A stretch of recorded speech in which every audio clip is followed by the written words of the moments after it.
वो चाहता है कि 90 करोड़ लोग रोज नई मांग करें ऐसी कि भारत को हिंदू राष्ट्र घोषित करो और सड़कों पे निकल पे करें, पूरी दुनिया देखे कि भारत के 90 करोड़ चाहते क्या है। कि हमने इसी भारत के अंदर सब कुछ देखा, इतने जघन्य अपराध पार्लियामेंट में हुए, उसके बाहर हुए, तब भी आप जिस दिन सनातनी बने तब प्रधानमंत्री के ऊपर भी यह दबाव हो गया कि 90 करोड़ लोगों ने मुझे राष्ट्र निर्माण के लिए भेजा है। और उसी के कारण भगवान राम के मंदिर की जब नींव रखी जा रही थी तो प्रधानमंत्री भारत का था, लेकिन वो दंडवत प्रणाम रामचंद्र जी के सामने लेटा हुआ था। उसके कपड़े भी भगवा थे, उसको कोई शर्म, उसने नहीं कहा कि मैं सेकुलर भारत का प्रधानमंत्री हूं। संविधान वही था, प्रधानमंत्री का पद वही था। वो तो पशुपतिनाथ में भी 8 घंटे पूजा करके निकला, वो तो केदारनाथ में भी जाके बैठा। वो ये किसी को नहीं बता रहा है, उसको ट्रंप को नहीं मैसेज देना है, उसे मुझे और आपके सनातनियों को दे रहा है। जब मैं प्रधानमंत्री की पोजीशन में ये कर सकता हूं तो तुम क्या करते हो यार? तुमको किससे पढ़ना लेना है? आपको किसका इंतजार है?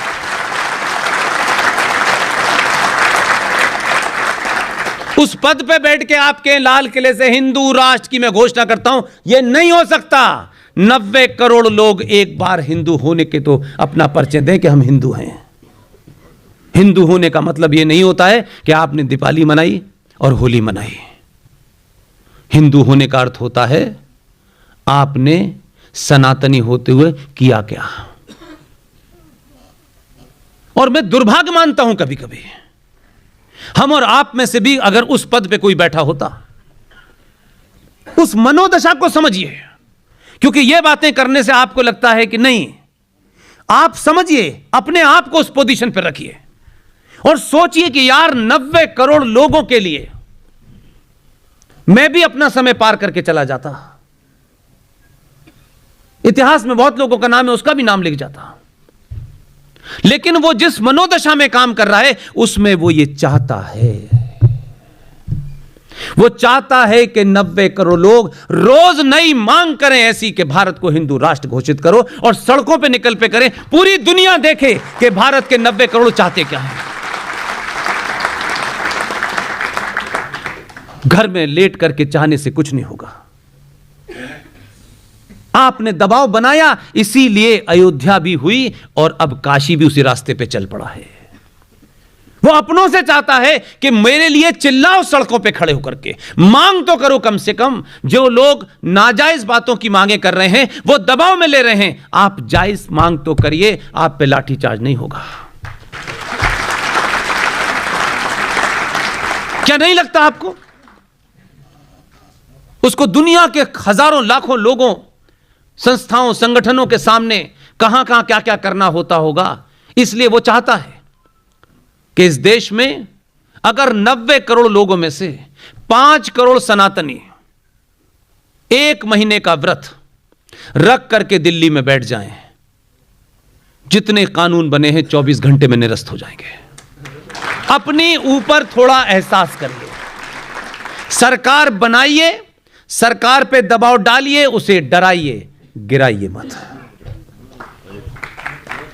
ये जो हमें बीमारी होती है कि देखिए हमारा काम नहीं, इन्हें हटा देते हैं, फिर क्या करते हैं? फिर उन्हें लाएंगे जो आलू से सोना बना रहे हैं। किन्हें लाएंगे? उनके पोस्टर लगे थे जब मैं आपके शहर में आया, अब वो नई आई हैं, वो कहती हैं मैं इंदिरा गांधी जैसी हूं क्योंकि नाक मेरी ऐसी है। उनके विज्ञापन में मैंने देखा हम फ्री बस चलाएंगे। 70 सालों में लोगों की हालत कर दी कि बस से उतर ही नहीं पा रहे। वो अभी भी हमें फ्री में ले जा रही है बस में। कार हमारे लिए नहीं है, कार में तो वो जाएंगे वाड्रा साहब। और ऐसे लोग खुल के मूर्ख बना रहे हैं आपको, और आप कह रहे हैं देखो ये इंदिरा जैसी दिखती है, तो क्या करें? इंदिरा जैसी दिखती है तो हम अपने नैरेटिव को नहीं समझना चाहते, इसलिए बदलाव तो है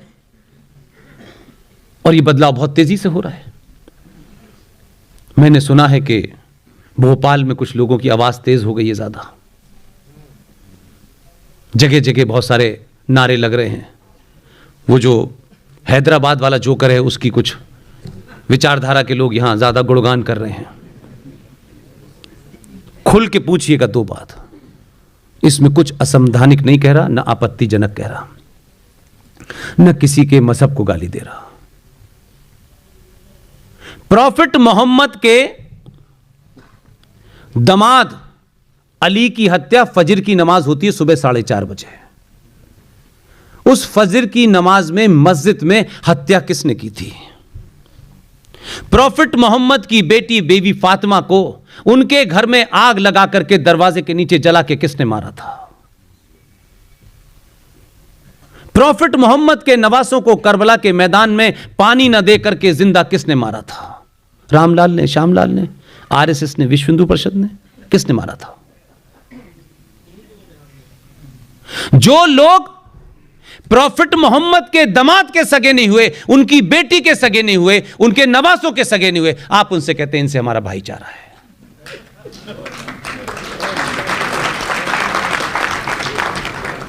किस गलतफहमी के शिकार हैं? दो बड़े सेक्ट हैं, सेक्ट बाकी बहुत सारे हैं, उसकी बात नहीं करता। आप सोचिए कि आप किस कंफ्यूजन में रहना चाहते हैं, किस डर में रहना चाहते हैं, किससे अनुमोदन कराना चाहते हैं। शिया आज भी 2021 में भी मुहर्रम ऑब्जर्व करते हैं। किसी ने पूछा ये शिया मुहर्रम में क्या करते हैं, ये मातम क्यों करते हैं, ये सीनों पे छुरी मार मार के खून क्यों निकालते हैं, ये या हुसैन क्यों कहते हैं, या यजीद किसे कहते हैं, किनको गाली देते हैं, किन के बारे में बुरा भला कहते हैं, ये हमने जानने की कोशिश नहीं की। ये शिया मातम इसलिए मनाते हैं, उनसे सीखिए। जो लोग आपके पूर्वजों के हत्यारे हैं, जिन्होंने आपकी नस्ल दर नस्ल हत्या की है, अगर आप उन्हें भूल जाते हैं तो फिर इतिहास आपको भी भूल जाता है। इसलिए शिया इस देश में नहीं, पूरी दुनिया में मुहर्रम मनाते नहीं, ऑब्जर्व करते हैं।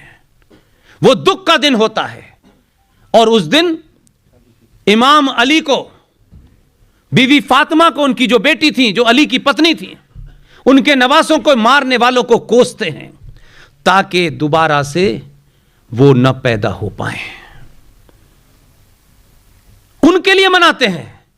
उनके और इनके बीच में झगड़ा इतना है, आपका तो है ही नहीं, आप तो खामखा बीच में आ जाते हैं, आप है ही नहीं कहीं बीच में। पाकिस्तान ने अपने यहां शियाओं को मुसलमान नहीं मानते, वो उनका कत्ल वाजिब है वहां पर। इसलिए मैं मानता हूं कि इस्लाम को लेकर के सुनी सुनाई बातें ना करा करें, तथ्यात्मक बातें करें। तीनों शुरू के खलीफा मारे गए और वो कहते हैं Islam is a religion of peace. Coca Cola वालों को पता चल जाए ये ऐड तो बेच देंगे वो। और आप कहते हैं सारे मजहब बराबर हैं, सारे धर्म बराबर हैं। आप खामखा कह रहे हैं क्योंकि आपको भाईजान की सेवैयां खानी है जबरदस्ती में, हमें दिखना है ऐसा। अरे किसी को गाली मत दो, किसी को मारो मत, लेकिन सच बात तो बोलो यार। जिस सच का ढिंडोरा हम पीटते हैं, हमें माता ने कहा है सच बोलने के लिए, पिता ने कहा है सच बोलने के लिए, तो सच बोलो ना यार।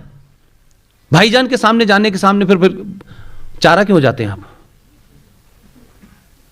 सच बोलो कि ये चीज ही नहीं है, कोई एग्जिस्ट ही नहीं करती। Islam is a political ideology to capture power, nothing more than that.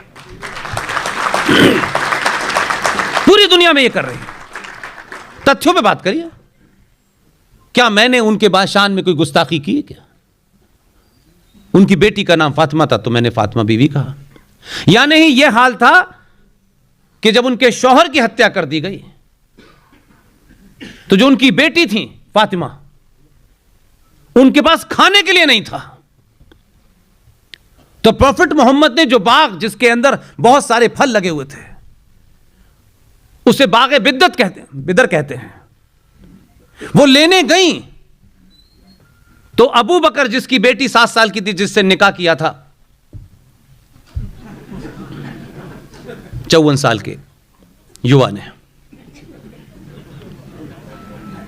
उस अबू बकर से लेकर के जितने बैठे हुए थे भरी सभा में गई और कहा कि मेरे बच्चे भूखे हैं, मुझे मेरे हिस्से का वो बाग दे दो। उसकी हंसी उड़ाई, उसका मजाक उड़ाया उनकी बेटी का।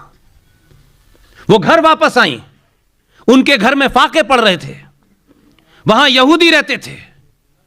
उन यहूदी औरतें उनके घर गईं और उनसे कहा कि आपकी चिमनी से कई दिन से धुआं नहीं आ रहा है, क्या घर में फाका हो रहा है क्या?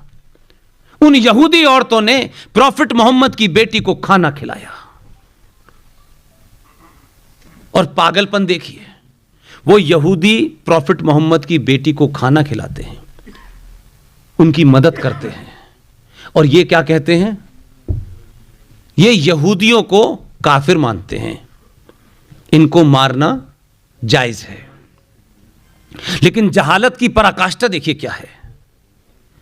पिछले 1400 साल में घूम करके दुनिया के किसी कोने में चले जाएं, इन्होंने सुई नहीं बनाई, पेंसिल नहीं बनाई, लेकिन इतने ज्ञानी हैं कि उस यहूदी काफिर और हिंदू काफिर को उसी के बनाए हथियार से मारेंगे।